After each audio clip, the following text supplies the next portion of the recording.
Eu sempre acreditei que amor de mãe era como conta no banco. Quanto mais você deposita, mais segurança você tem no futuro.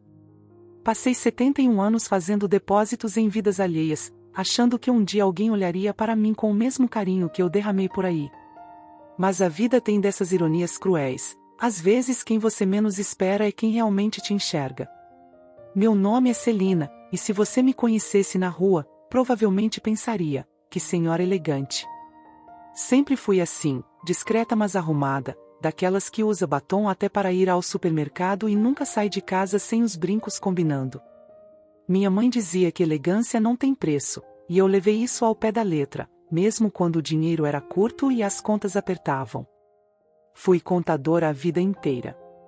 Comecei trabalhando num escritório pequeno no centro da cidade, quando ainda era solteira e sonhava em viajar o mundo. Mas aí conheci o Álvaro, meu marido, e os sonhos de mochila nas costas viraram sonhos de casa própria, filhos na escola boa, futuro garantido. Não me arrependo, não mesmo. É que às vezes a gente troca um sonho por outro, e vai tocando a vida achando que fez a escolha certa. Álvaro era vendedor, homem trabalhador, dessas pessoas que acordam cedo e voltam tarde, sempre com uma piada na ponta da língua para alegrar o dia. Morreu faz 15 anos de infarto fulminante, num domingo de manhã, tomando café e lendo jornal. Nem deu tempo de se despedir direito. Ficou só eu, este apartamento grande demais para uma pessoa só, e as lembranças espalhadas pelos cantos. Meus filhos, André e Cíntia, foram a razão da minha vida por décadas. André é engenheiro, formado pela USP, fez mestrado na Alemanha, tudo pago com horas extras que eu fazia no escritório, fins de semana que passei debruçada sobre planilhas enquanto outras mães descansavam. Cíntia é médica, especialista em cardiologia, ironia do destino. Também estudou fora, na França, e volta e meia posta fotos daqueles congressos chiques, sempre sorrindo, sempre ocupada demais para uma conversa mais demorada. Eles são meu orgulho, não vou mentir. Quando os vejo bem-sucedidos, sinto que valeu cada sacrifício. Mas tem uma coisa que ninguém te conta sobre criar filhos com tanto esmero: eles crescem achando que merecem tudo, inclusive sua dedicação incondicional. Viram adultos que ligam no seu aniversário porque a agenda do celular avisa, mandam flores no Dia das Mães porque a floricultura tem entrega automática, e te convidam para almoço quando a consciência aperta. Mãe, você tem tudo o que precisa, eles vivem repetindo. E é verdade, pelo menos no papel. Tenho este apartamento de 3 quartos na Zona Sul, tenho minha aposentadoria mais as economias que juntei ao longo dos anos, tenho plano de saúde, tenho até uma empregada que vem 3 vezes por semana me ajudar com a casa. No papel, sou uma senhora privilegiada. O que eles não conseguem enxergar é que ter tudo não inclui companhia na hora de assistir o Jornal Nacional, alguém para dividir a pipoca no cinema, ou uma mão para segurar quando o medo aperta no meio da madrugada. Não inclui risadas genuínas, conversas que se esticam sem pressa, ou simples prazer de preparar um almoço para mais de uma pessoa. Jussara chega às terças, quintas e sábados pontualmente às 8 da manhã. É uma mulher de uns 45 anos, baixinha, cabelo sempre preso num coque caprichado, sorriso fácil e mãos que fazem milagre com qualquer bagunça. Trabalha comigo há quase 8 anos, desde pouco depois que Álvaro morreu. No começo era só para me ajudar com a limpeza pesada, mas com o tempo virou mais que isso, virou a única pessoa que realmente me vê todos os dias. Ela sempre chega falando da vida, contando das filhas gêmeas que estão no primeiro ano do ensino médio, das dificuldades para pagar o aluguel no fim do mês, dos planos para reformar o quartinho dos fundos onde mora com a família. Eu gosto de ouvi-la, gosto de saber que existe gente lutando, sonhando, construindo coisas do zero. Me lembra de quando eu era mais nova e ainda acreditava que cada esforço garantia um futuro melhor. Às vezes ela traz um pedaço de bolo que fez, ou me pergunta se posso ajudar as meninas com a lição de matemática. Eu sempre ajudo, é claro. Me lembra dos tempos em que meus filhos ainda precisavam de mim para alguma coisa além de dinheiro emprestado para trocar de carro ou reformar a casa. Nesta manhã de janeiro, acordei com aquela sensação estranha que a gente não consegue explicar direito.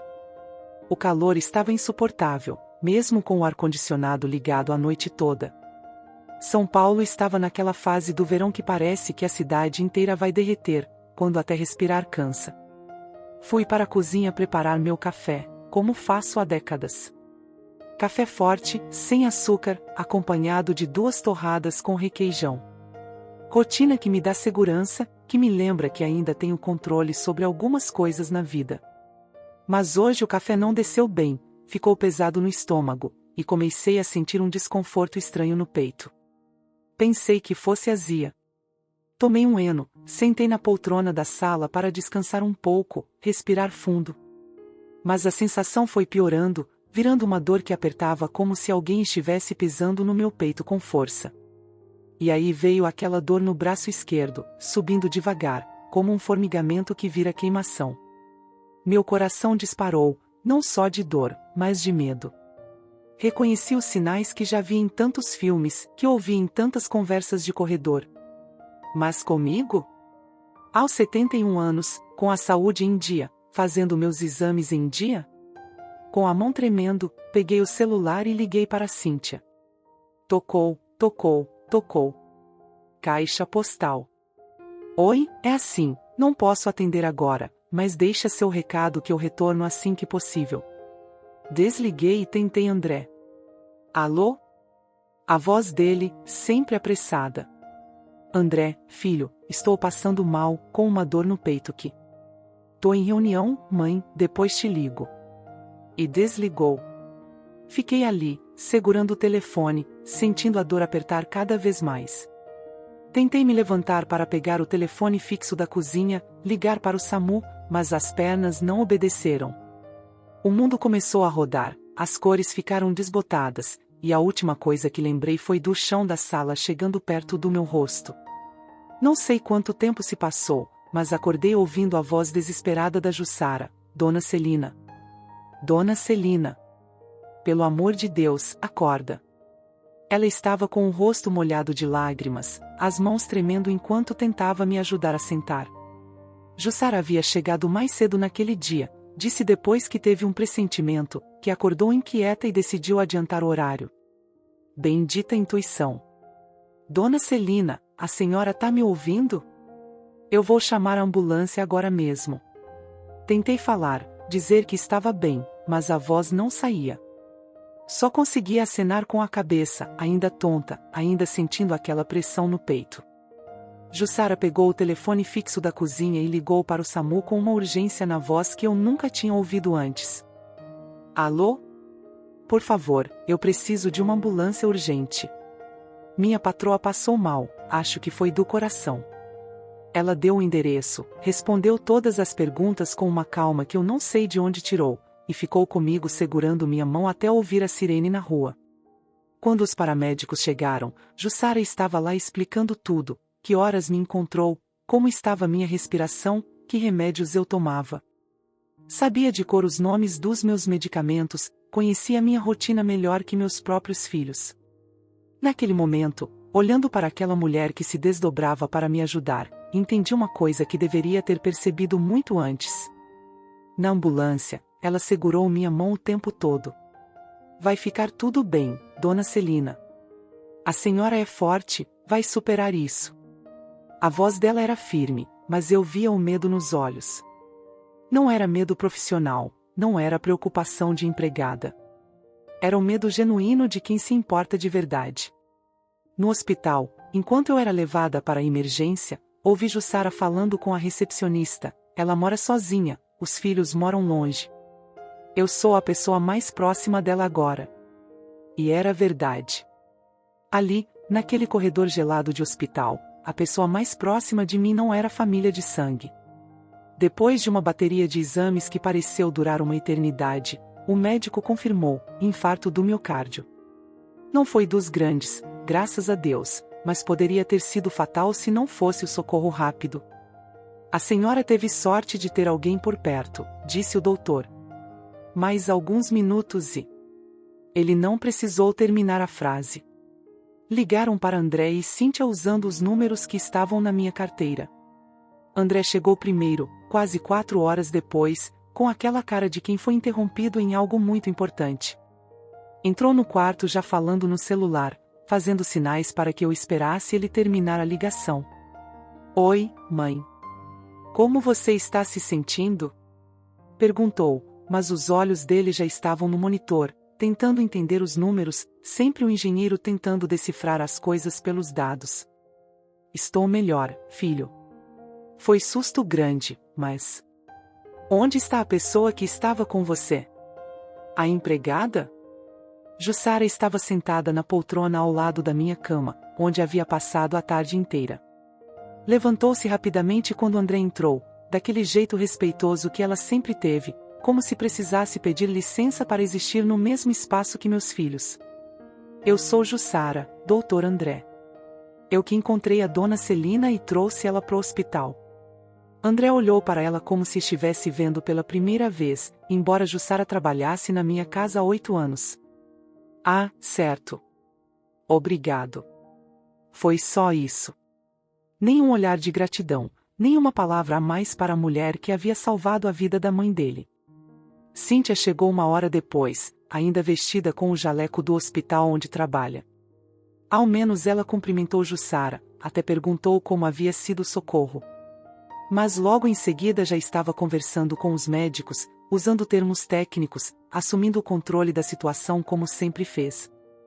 Mãe, você vai ter que ficar internada pelo menos 3 dias para observação. Precisa fazer uns ajustes na medicação, acompanhar como o coração está reagindo.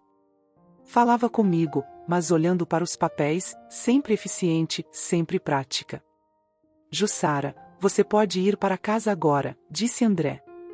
Obrigado por tudo, mas a partir de agora a gente assume. Jussara olhou para mim, e eu vi naquele olhar uma pergunta silenciosa. Queria minha aprovação para ir embora, mas também queria ficar. Era quase 8 da noite, ela havia perdido o dia inteiro de trabalho, provavelmente estava preocupada com as filhas em casa, mas ainda assim hesitou. Pode ir sim, Jussara. Muito obrigada por tudo. Não sei o que seria de mim sem você hoje. Segurei a mão dela com força. A gente se vê quando eu voltar para casa. Ela sorriu, mas era um sorriso triste. Qualquer coisa que a senhora precisar, é só me ligar. Eu volto correndo. E saiu, carregando a bolsa surrada e aquela preocupação genuína que meus filhos não demonstravam. André e Cíntia ficaram mais 1 hora, organizando os papéis, conversando com os médicos, decidindo questões práticas. Falaram sobre quem ia me buscar no hospital, sobre contratar uma enfermeira para os primeiros dias em casa, sobre ajustar minha agenda de consultas. Falaram de tudo, menos sobre como eu estava me sentindo. Mãe, a gente volta amanhã cedo para conversar com o médico e ver os resultados dos novos exames, disse Cíntia, já guardando a caneta na bolsa. Tenta descansar. E foram embora, me deixando sozinha naquele quarto branco, com o barulho dos aparelhos e o gosto amargo de uma revelação que eu não queria engolir. Naquela primeira noite no hospital, olhando para o teto e ouvindo os passos apressados dos enfermeiros no corredor, tive tempo de sobra para pensar. Pensei em Jussara, que largou tudo para me socorrer. Pensei nos meus filhos, que chegaram 4 horas depois, já organizando minha vida como se fossem administradores de um problema a ser resolvido. Pensei em quantas vezes eu havia ligado para eles só para conversar e ouvia, estou ocupado, depois a gente fala. Pensei em quantos almoços de Dia das Mães foram corridos, quantos telefonemas de aniversário duraram menos de 5 minutos. E pensei numa coisa que nunca havia admitido para mim mesma, meus filhos me viam como uma obrigação, não como uma pessoa.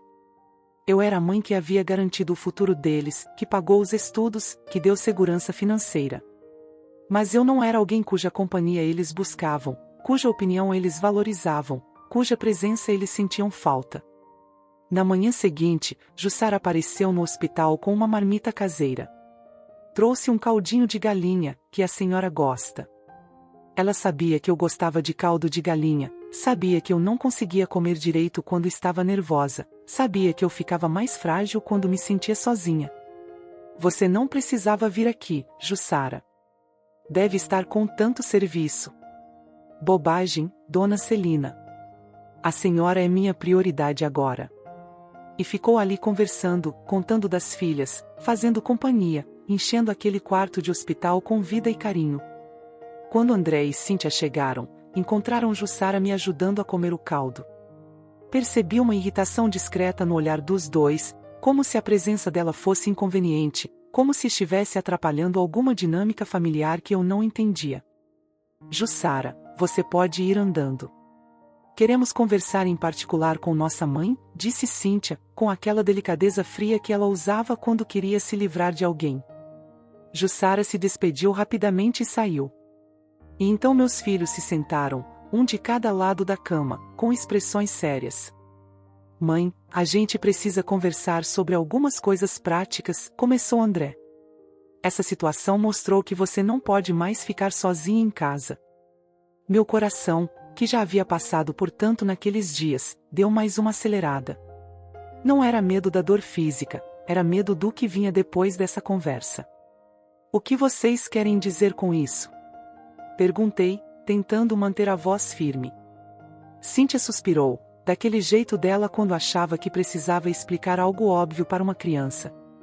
Mãe, você teve um infarto. Sozinha em casa. Se não fosse por sorte, por acaso. Ela gesticulou, como se o resto da frase fosse óbvio demais para ser dito.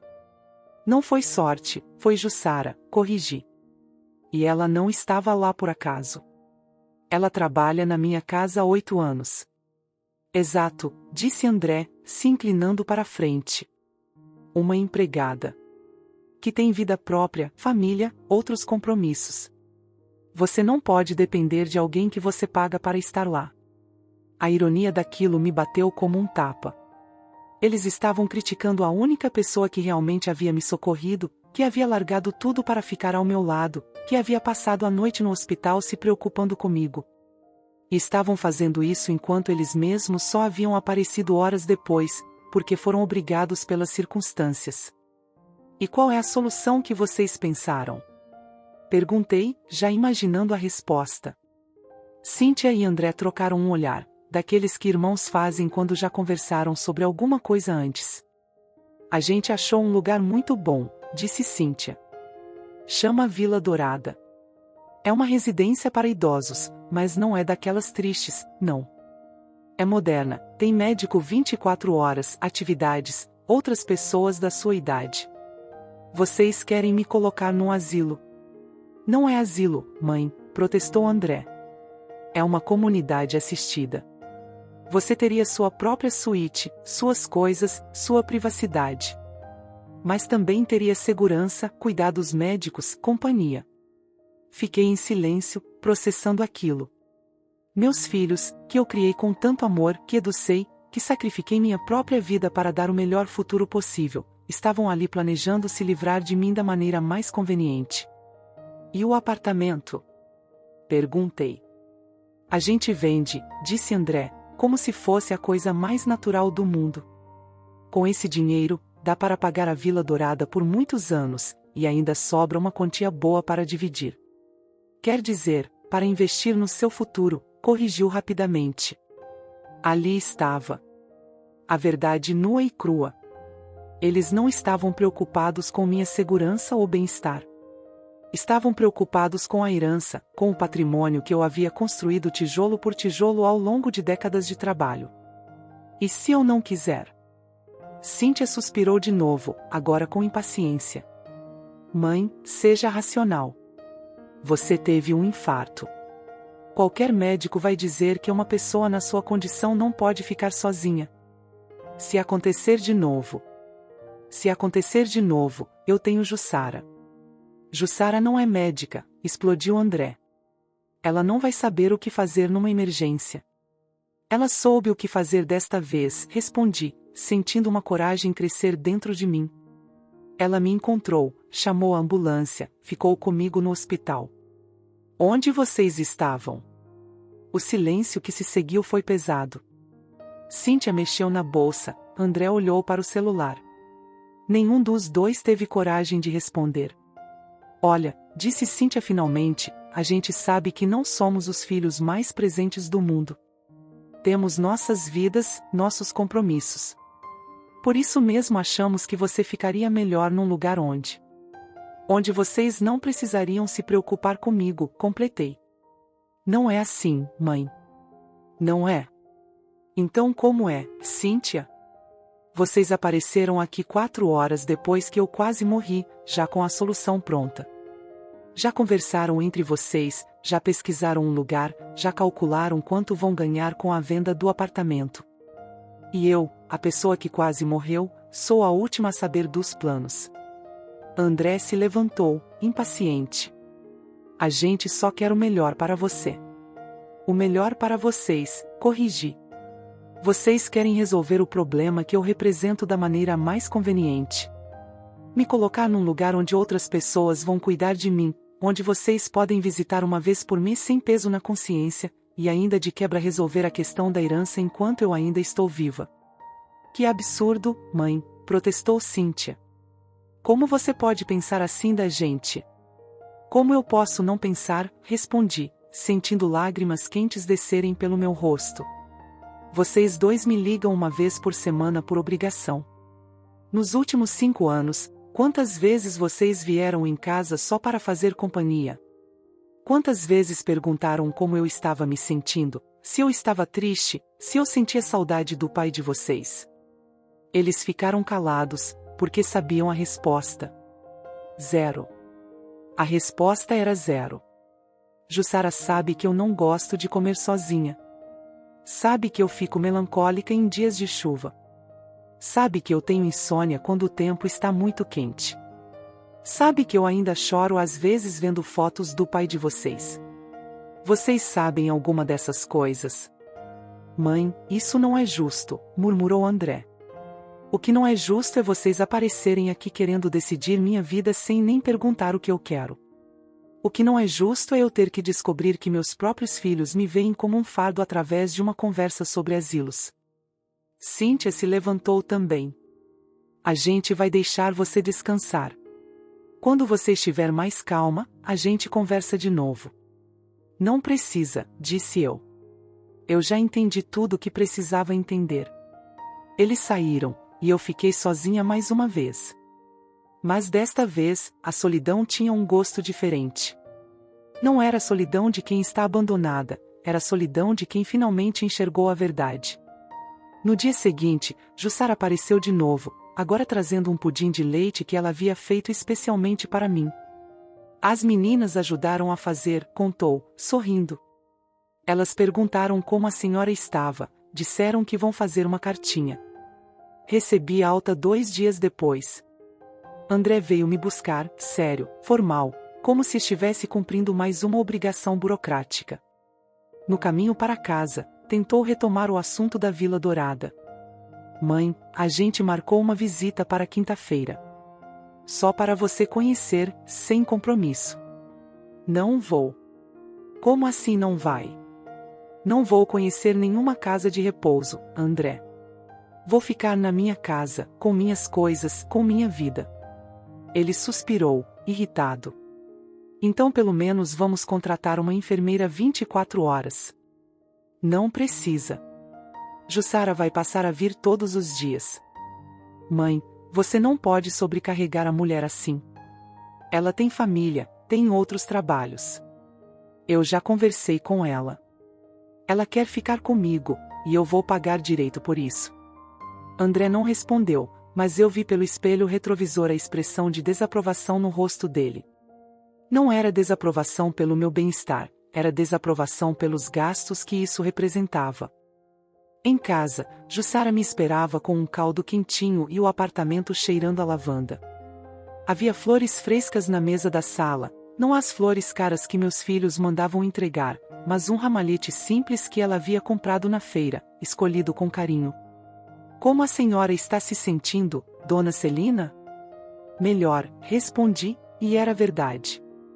Fisicamente eu estava mais fraca, sim, mas emocionalmente eu estava sentindo algo que não sentia há anos, clareza. Jussara, eu quero te fazer uma proposta. Ela parou de arrumar as almofadas do sofá e me olhou, curiosa. Quero que você venha trabalhar aqui todos os dias. Não só limpeza, não só organização. Quero sua companhia. Quero alguém para conversar, para dividir as refeições, para assistir televisão junto. Te pago o dobro do que ganha agora, mais vale transporte, mais vale refeição. O que acha? Os olhos dela se encheram de lágrimas. Dona Celina, a senhora tem certeza? Isso é muito dinheiro, e eu? Tenho certeza absoluta, disse, segurando as mãos dela. Você salvou minha vida, Jussara. Literalmente. E mais que isso, você me trata como gente, como pessoa. Para você, eu não sou só a patroa. Sou Dona Celina, a pessoa que gosta de caldo de galinha e fica triste em dias nublados. Ela sorriu através das lágrimas. A senhora sempre foi especial para mim, Dona Celina. Desde o primeiro dia. Naquela noite, depois que Jussara foi embora prometendo voltar no dia seguinte bem cedo, fiquei sentada na poltrona da sala pensando. Olhei para os retratos espalhados pela casa, eu e Álvaro no dia do casamento, os meninos pequenos no parque, formaturas, aniversários, momentos que pareciam ter acontecido numa outra vida. E então pensei numa coisa que me deixou inquieta a noite inteira. Se meus filhos estavam tão ansiosos para se livrar de mim, tão preocupados com a herança que eu representava, talvez fosse hora de repensar para onde essa herança deveria ir. Na quinta-feira, em vez de visitar a Vila Dourada, pedi para Jussara me levar a um lugar completamente diferente. Fomos ao escritório do Dr. Rogério, advogado que havia cuidado dos papéis da casa quando Álvaro morreu. Dona Celina, que prazer vê-la. Como tem passado? Bem, Dr. Rogério. Na verdade, vim aqui porque quero fazer algumas mudanças no meu testamento. Dr. Rogério me ofereceu café e biscoitos, como sempre fazia quando eu aparecia em seu escritório. Mas desta vez eu estava ali com um propósito muito claro, uma decisão que havia amadurecido durante aquelas noites insones no hospital. Quero fazer algumas alterações importantes, Dr. Rogério. Na verdade, quero refazer praticamente tudo. Ele abriu uma pasta nova e pegou a caneta, sempre meticuloso. Pode me explicar o que tem em mente, Dona Celina? Respirei fundo. Primeiro, quero deixar claro que estou em pleno juízo. Acabei de sair do hospital depois de um infarto, mas minha cabeça nunca esteve tão lúcida. Segundo, quero que tudo seja muito bem documentado, porque imagino que haverá contestações. Dr. Rogério franziu a testa, preocupado. Contestações dos seus filhos? Exatamente.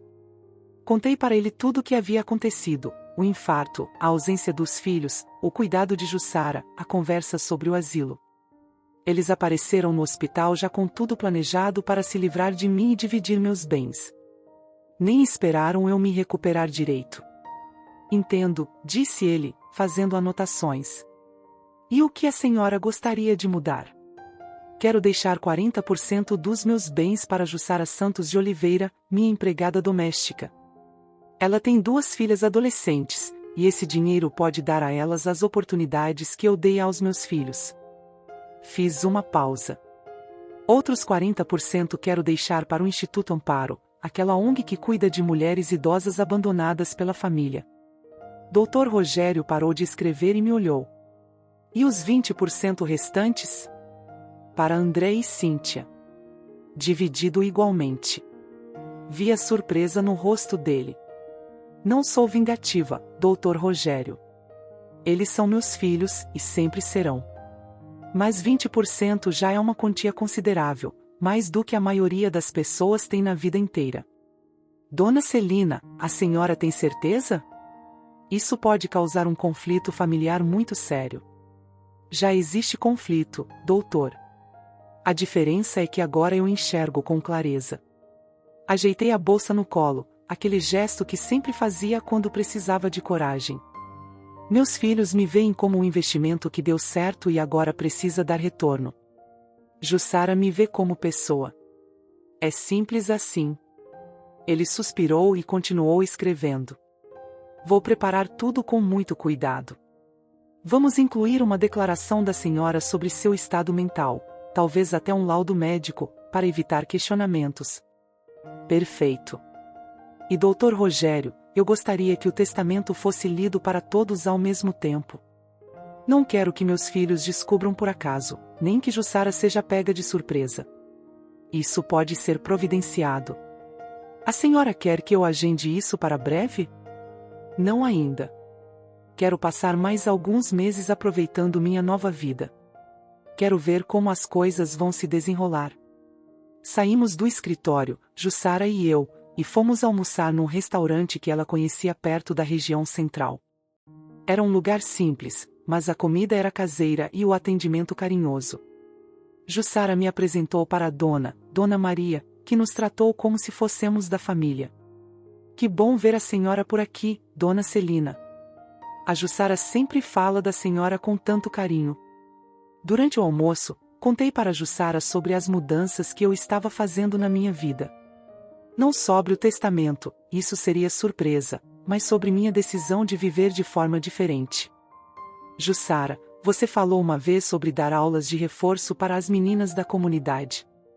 Que tal se a gente montasse um projeto maior? Eu posso ensinar contabilidade básica, administração financeira. Coisas práticas que ajudem essas mulheres a organizarem melhor a vida. Os olhos dela brilharam. Sério, Dona Celina? A senhora faria isso? Claro que faria. Passei a vida toda trabalhando com números, organizando a vida financeira de empresas. Por que não usar essa experiência para ajudar quem realmente precisa?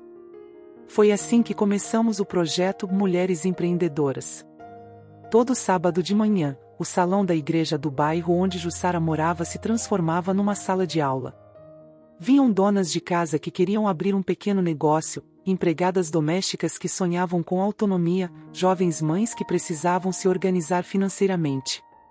Eu ensinava planilhas simples, como calcular lucro, como separar dinheiro pessoal do dinheiro do negócio, como fazer um orçamento doméstico. Coisas básicas que para mim eram automáticas, mas que para elas representavam uma porta de entrada para um mundo novo. Dona Celina, a senhora salvou minha vida, disse Rosângela, uma das alunas, depois de conseguir organizar as contas da pequena confecção que tinha em casa. Agora eu sei exatamente quanto ganho e quanto gasto. Pela primeira vez consegui guardar dinheiro no final do mês. Essas palavras valiam mais do que todas as formaturas dos meus filhos juntas. Porque ali eu não estava apenas transferindo conhecimento, estava transformando vidas de verdade. André e Cíntia descobriram sobre o projeto através de uma foto que circulou nas redes sociais da igreja. Era uma foto minha, sorrindo, cercada pelas alunas, segurando um certificado de mentora voluntária do ano. Mãe, que história é essa de você estar dando aulas numa igreja? André ligou no domingo à noite, com aquela voz de quem estava tentando controlar a irritação. É um projeto social, filho. Estou ensinando contabilidade básica para mulheres da comunidade. Mas por quê? Você não tem idade para ficar se desgastando assim. Eu me sinto útil, André. Me sinto viva. Há anos não me senti assim. Mãe, essas pessoas podem estar se aproveitando da senhora. Você precisa ter cuidado. As únicas pessoas que tentaram se aproveitar de mim foram vocês dois, quando apareceram no hospital com planos prontos para me internar num asilo. Silêncio do outro lado da linha. Mãe, a gente só queria o melhor para a senhora. O melhor para mim é decidir minha própria vida, André. É ter pessoas ao meu redor que me respeitam, que valorizam minha experiência, que se importam de verdade comigo. Cíntia apareceu em casa na semana seguinte, sem avisar. Chegou na hora do almoço, quando Jussara estava preparando uma lasanha que havia se tornado nossa tradição de sexta-feira. Oi, mãe. Vim dar uma olhada em como você está. Estou bem, filha. Muito bem, na verdade. Chamei Jussara para almoçar conosco, como sempre fazia. Jussara, senta aqui com a gente. Percebi o desconforto de Cíntia quando Jussara se sentou à mesa como uma igual. Ela comeu sem falar muito, fazendo perguntas educadas mais frias sobre o trabalho voluntário, sobre minha saúde, sobre minha rotina. Mãe, posso falar com a senhora em particular? Jussara se levantou discretamente para lavar a louça, e Cíntia se inclinou para a frente, com aquela expressão séria que ela usava quando queria convencer alguém de alguma coisa. Mãe, eu ando preocupada com a senhora. Esse negócio de ficar dando aula, de se envolver tanto com essas pessoas. Não acho saudável. Que pessoas, Cíntia? Ela gesticulou vagamente na direção da cozinha. A Jussara, o pessoal da igreja. A senhora está se misturando com pessoas que têm interesses. Que interesses? Minha voz saiu mais dura do que eu pretendia. Mãe, a senhora é uma pessoa de posses. Tem apartamento, tem dinheiro, tem bens. É natural que certas pessoas tentem se aproximar. Certas pessoas como Jussara, que salvou minha vida.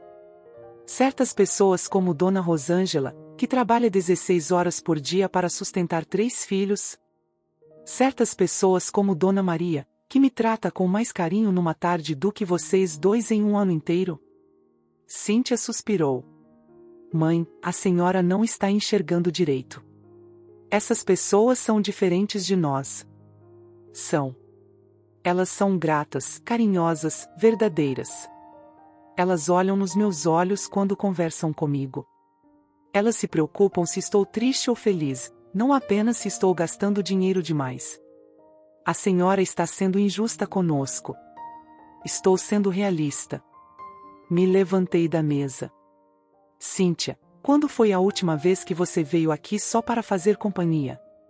Não para resolver algum problema, não para falar de dinheiro ou saúde, mas só para conversar, para dividir um café, para me perguntar como foi meu dia? Ela ficou calada.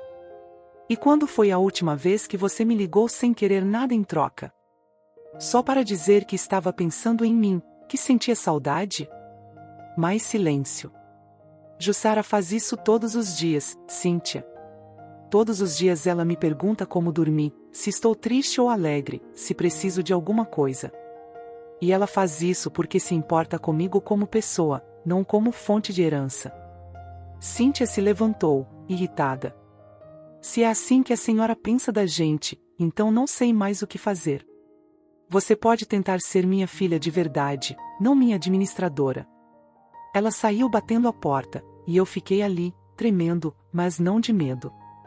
Tremendo de alívio. Finalmente havia falado tudo o que precisava falar. Jussara voltou da cozinha, preocupada. Dona Celina, a senhora está bem? Estou, Jussara. Pela primeira vez em anos, estou.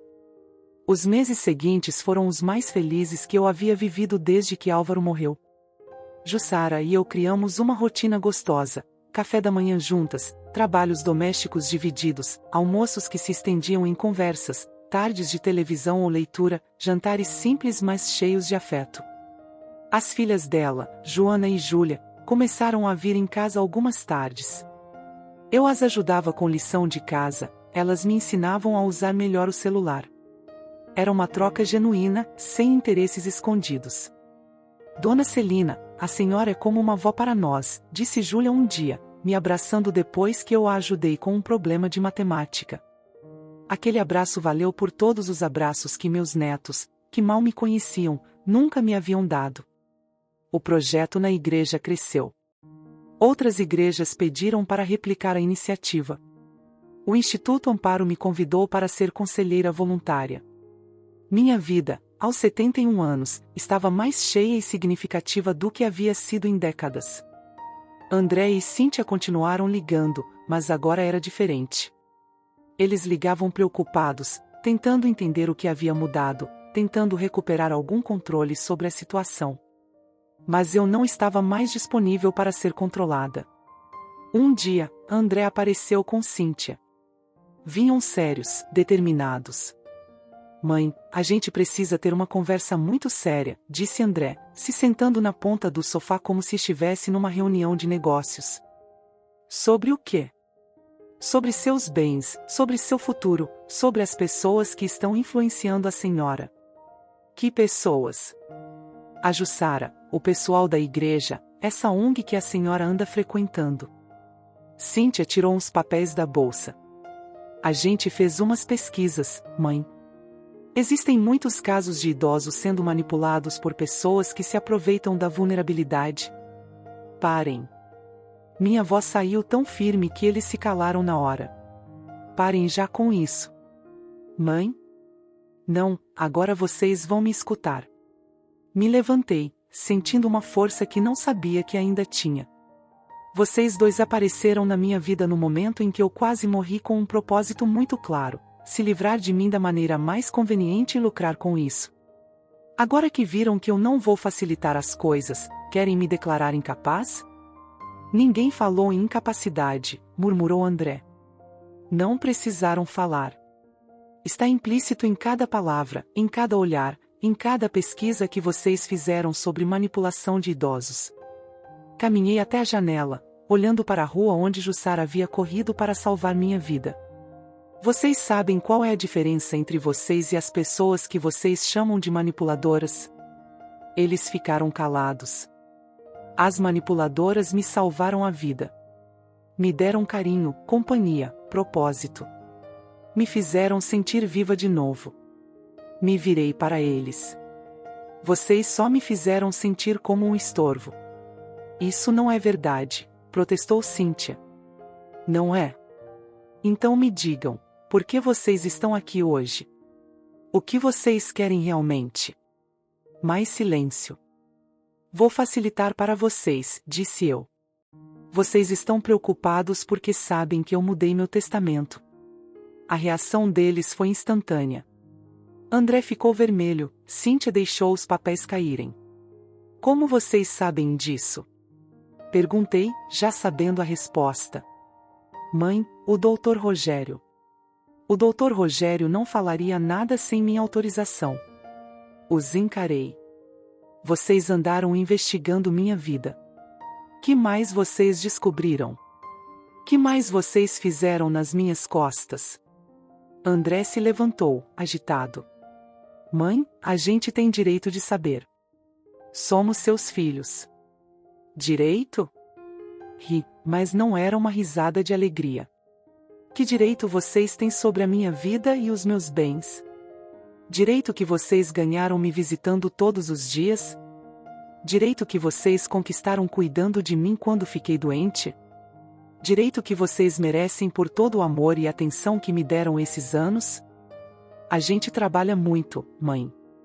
Temos nossas vidas, nossos compromissos. E eu não tenho. Aos 71 anos, descobri que eu também tenho direito a uma vida. E descobri também que posso escolher com quem dividir o que construí. Cíntia começou a chorar. Mãe, a senhora não pode fazer isso conosco.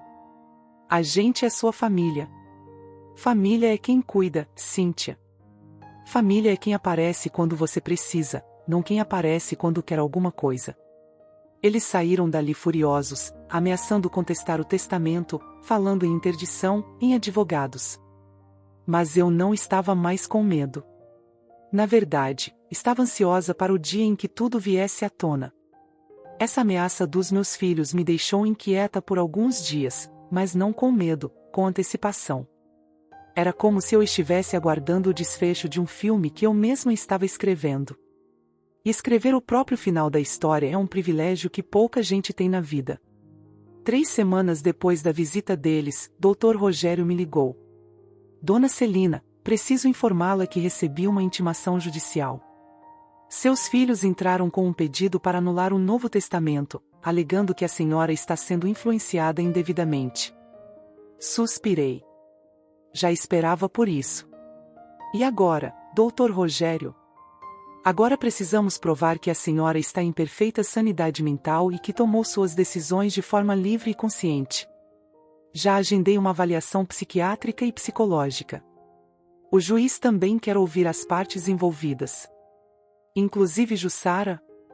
Inclusive Jussara. E os representantes do Instituto Amparo também. Na semana seguinte, passei por todos os exames que me pediram. Respondi perguntas sobre minha vida, meus relacionamentos, minhas motivações. Expliquei em detalhes por que havia tomado aquela decisão, contei sobre o dia do infarto, sobre a ausência dos meus filhos, sobre o cuidado de Jussara. Doutora, disse para a psicóloga que me avaliava: meus filhos acham que estou sendo manipulada porque finalmente escolhi premiar quem realmente se importa comigo. Se isso é manipulação, então passei a vida inteira sendo manipulada por eles, que me fizeram acreditar que amor de filho se demonstra com visitas obrigatórias e flores no Dia das Mães. A psicóloga anotou tudo, sorriu e disse que raramente havia encontrado uma pessoa de mais de 70 anos tão lúcida e determinada. O dia da audiência chegou numa manhã fria de junho. Jussara estava nervosa, nunca havia pisado num tribunal.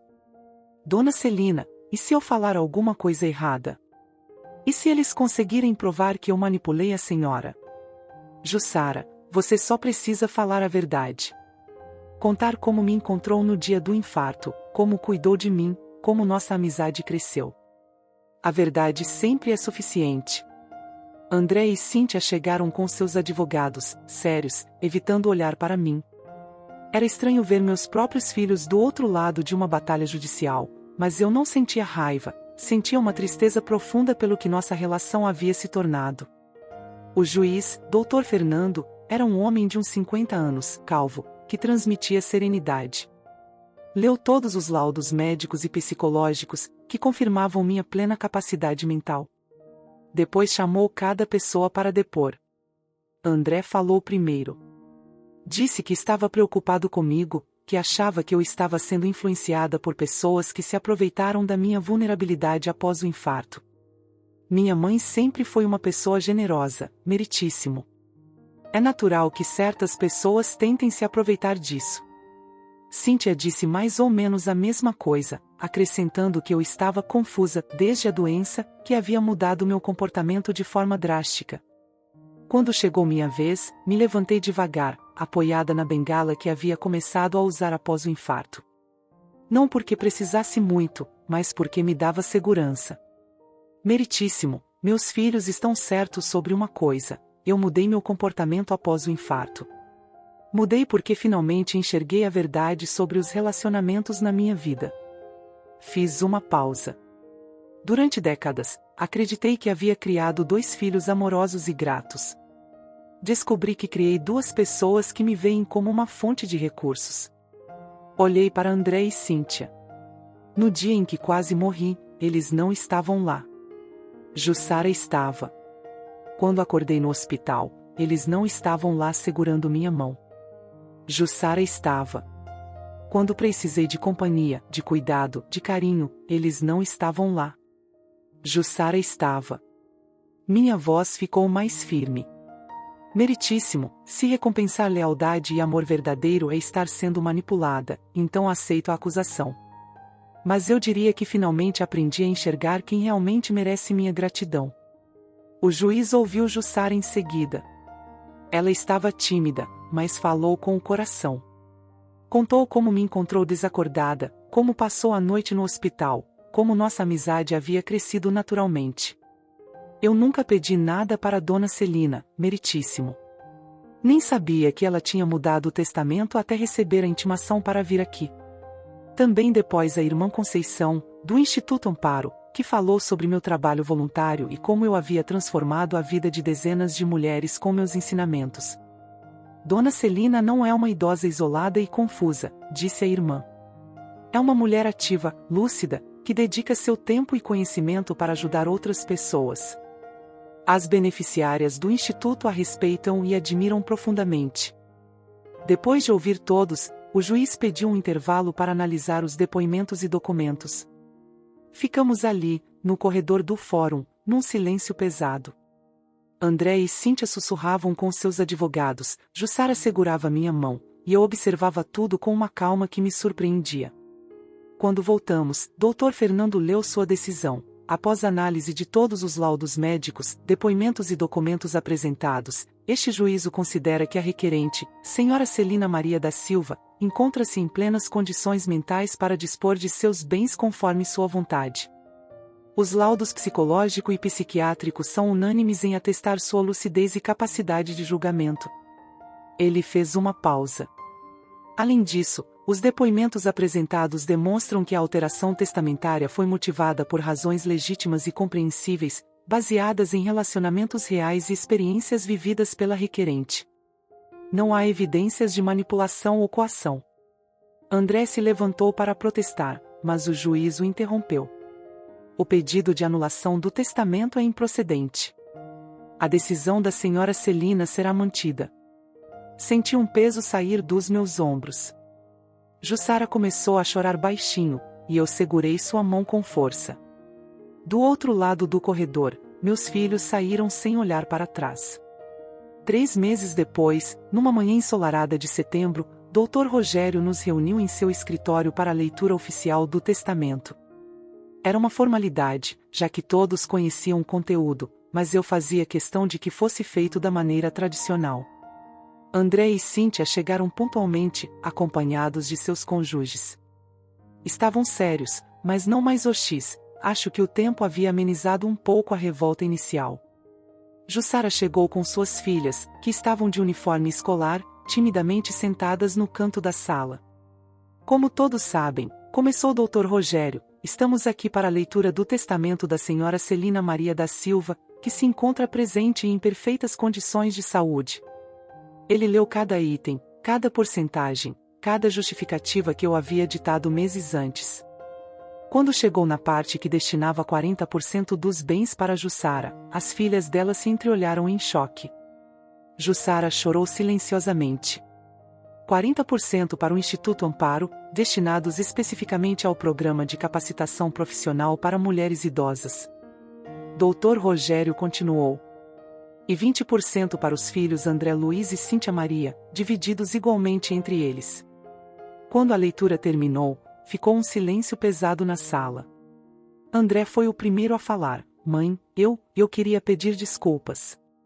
Olhei para ele, surpresa. Desculpas por quê, filho? Por tudo. Por não ter estado lá quando a senhora precisou. Por ter tratado a senhora como um problema a ser resolvido em vez de como minha mãe. Ele limpou a garganta. E por ter questionado suas decisões.